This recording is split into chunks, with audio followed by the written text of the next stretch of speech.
Good morning बच्चों। आज हम कक्षा 8वीं विषय हिंदी में पढ़ेंगे पाठ 20 मिनी महात्मा। ठीक है, इसको लिखा है श्री आलम शाह खान ने। गांधी जी की इस कथन अत्याचार को सहना, अत्याचार को बढ़ावा देना है को आत्मसात करती इस कहानी का मुख्य पात्र मोहन पुलिस अधिकारी की ज्यादती का शांतिपूर्ण परंतु दृढ़ विरोध करता है। अपने निश्चय पर अटल मोहन के प्रतिकार के समक्ष पुलिस अधिकारी को अपनी गलती सार्वजनिक रूप से स्वीकार करते हुए खेद व्यक्त करनी पड़ती है। प्रस्तुत कहानी न सिर्फ किशोर व एक बालक की दृढ़ता और प्रतिकार की शक्ति को अभिव्यक्त करती है, बल्कि यह कहानी संबंधों के सौहार्द को भी बनाए रखने का क्या करती है, प्रयास करती है। बात जरा सी थी पर मोहन था कि रोए चला जा रहा था। लोग समझा समझा कर थक गए थे कि बड़े छोटों को पीटते चले आए हैं। अगर पुलिस अंकल ने उसके एक चपत लगा भी दी तो क्या हो गया, कौन सा पहाड़ टूट पड़ा उस पर। बड़े हैं, पड़ोसी हैं, प्यार भी करते हैं, अच्छे बुरे में भी काम आते हैं। पर वह अब रोते रोते मुंह बिसूरने लगा था। उसकी हिचकियां बंध गई। अरे भाई, बड़े हैं, जरा जल्दी होगी। किसी ने उन्हें नहीं टोका, एक तुम ही उनके आड़े आ गए क्योंकि उनकी गलती थी। बड़ों ने नहीं टोका उन्हें और मैंने टोक दिया तो मुझे पीट दिया। क्यों? कोई बड़ा उन्हें रोकता टोकता तो क्या वह उसके चांटा जड़ देते? नहीं तो मुझे इसलिए पीट दिया कि मैं क्या हूँ, बच्चा हूँ, छोटा और कमज़ोर हूँ। लोग भी तरह तरह की बातें कर रहे थे। लड़का जिरह किए जाता है, इसे कौन समझाए। रोता है, रोने दो, कब तक रोएगा? अभी थक कर आप चुप हो जाएगा। चलो जी चलो, सब इंस्पेक्टर साहब आप भी चले। सुबह ही सुबह रोनी सूरत सामने पड़ी। छुट्टी का दिन न बिगड़ जाए। इतना कहा सुनकर दूध के बूथ के आगे खड़े लोग बिखर गए। दूध खत्म होने पर दूध वाला भी बूथ बंद कर चला गया, पर वह वहीं खड़ा रोता रहा। टस से मस न हुआ। सूरज की किरणें चमकने पर भी जब वह घर न पहुंचा तो उसकी माँ ने इधर उधर पूछा। पड़ोस के गुल्लू ने सारी बातें बतलाई। सुनकर माँ उस बूथ के पास गई तो वह उनसे लिपट गया, हिचकियाँ भरकर रोने लगा। माँ ने भी वही कहा जो सबने कहा था। अरे बेटा, बड़े हैं, बाप बराबर, तनिक चपतियाँ दिया तो क्या हो गया? कौन तीर तान दिया? चुप भी हो जा। अब मार दिया तो कुछ नहीं, बड़े हैं और मार दे, पर मेरा कसूर तो बताएं। बप्पा को कारखाने में यूनियन वालों ने मारा, वे अस्पताल में पड़े हैं, उनका कोई कसूर होगा, पर मुझे क्यों मारा? मेरी क्या गलती थी, क्या कसूर था?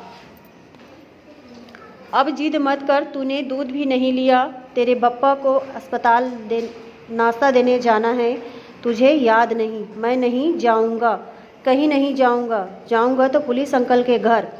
मान भी जा बेटे, मैं उनसे कह दूंगी कि आगे से ऐसा सुलूक ना करे बच्चों के साथ। पर जो 2 चांटे मुझे जड़ दिए उनका क्या?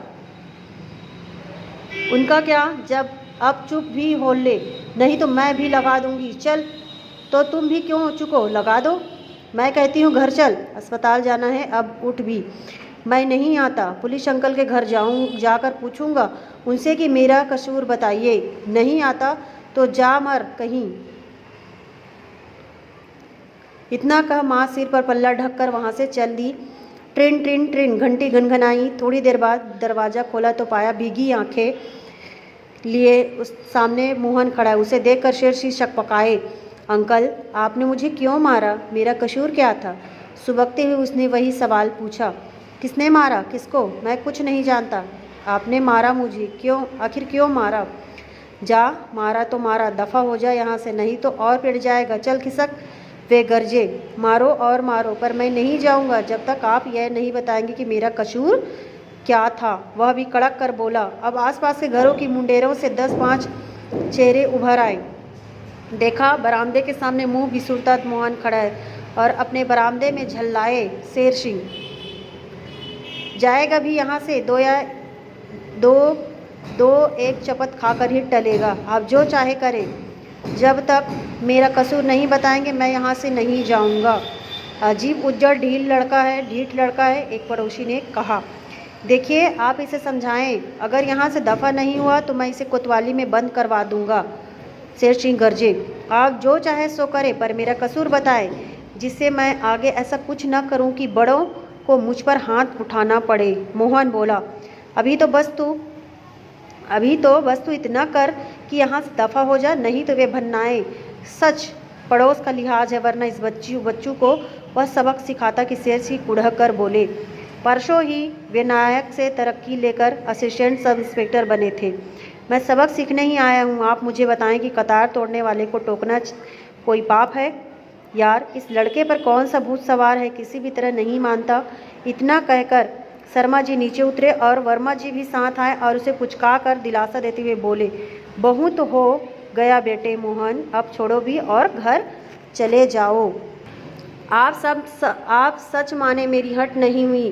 अगर अंकल ने पीट दिया और लगा दे 2-4 पर बताए तो कि आखिर क्यों मारा मुझे। कुत्ते की दुम टेढ़ी की टेढ़ी कहाँ ना भाई, बड़े हैं, बड़े तो आप सब हैं, सब पीट दे, मैं कुछ नहीं बोलूँगा, लेकिन इतना बताएं कि क्यों? सिर्फ इसलिए कि मैं छोटा हूँ, कमज़ोर हूँ? नहीं नहीं, यह बात नहीं, तुमसे कोई बदतमीजी हुई होगी इसलिए बस।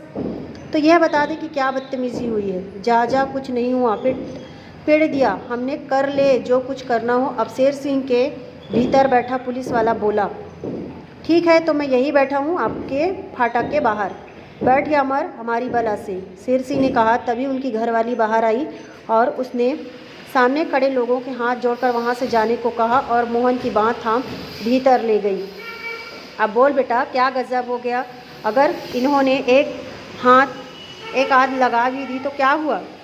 जैसे मारी अमृत वैसा तू चल मुँह धो, कुल्ला कर और नाश्ता कर ले, उठ। आंटी, आपकी बात सर आंखों पर अंकल बताएं तो? अब क्या बताएं, समझ ले कि गुस्सा आ गया तो बस बाहर 5 पड़ोसियों के सामने यही कह दे, भाई तू तो बहुत जिद्दी है, इससे क्या हो जाएगा? मुझे तसल्ली हो जाएगी कि मैंने ठीक काम किया था। मैं कहती हूँ कि तुमने गलती नहीं की, ठीक किया। आपने कहा माना, पर पीटा तो अंकल ने सबके सामने। अजी सुनते हो, सुबह सवेरे क्या महाभारत रचा बैठे। कह दो कि ठीक था। मोहन बस गुस्से में पीट गया।